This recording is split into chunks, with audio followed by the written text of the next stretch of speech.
이번에는 오거돈 전 부산시장 성추행 사건 뒤의 처리 문제 짚어보겠습니다.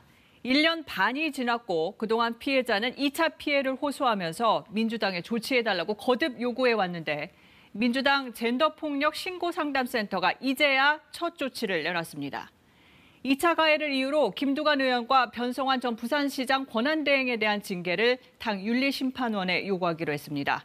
강나루 기자입니다. 그간 2차 피해를 호소해온 오거돈 전 부산시장 성폭력 피해자 측. 올 2월 민주당의 2차 가해에 대한 사과와 대안을 요구했습니다. 2차 가해자로는 6명을 지목합니다.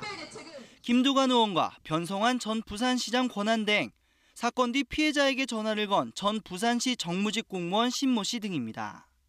성폭력 사건 대책위 측은 김두관 의원의 경우 SNS에 올린 글을 문제 삼았습니다. 지난해 4월 부산시장 보궐선거에 후보를 내느냐를 두고 논란일 때 올린 글인데 후보를 내야 한다고 한 김 의원은 성범죄는 개인의 일탈이라고 적었습니다. 대책위 측은 성폭력 사건을 개인 문제로 치부하는 2차 가해라고 반발했지만 이 글은 1년이 지나고 삭제됐습니다.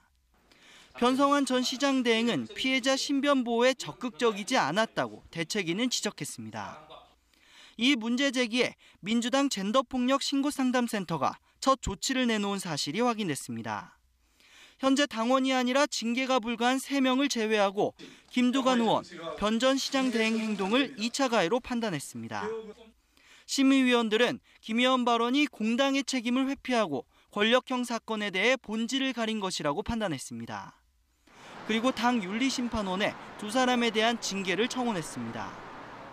이에 대해 김두관 의원 측은 당시 당 대변인 언급과 같은 내용을 밝힌 것이며 그 내용이 2차 가해라는 데에 동의하지 않는다고 했습니다. 민주당 젠더폭력 신고상담센터장인 권인숙 의원은 피해자 측 요구에 대한 결정이 늦어져 거듭 사죄드린다고 밝혔습니다.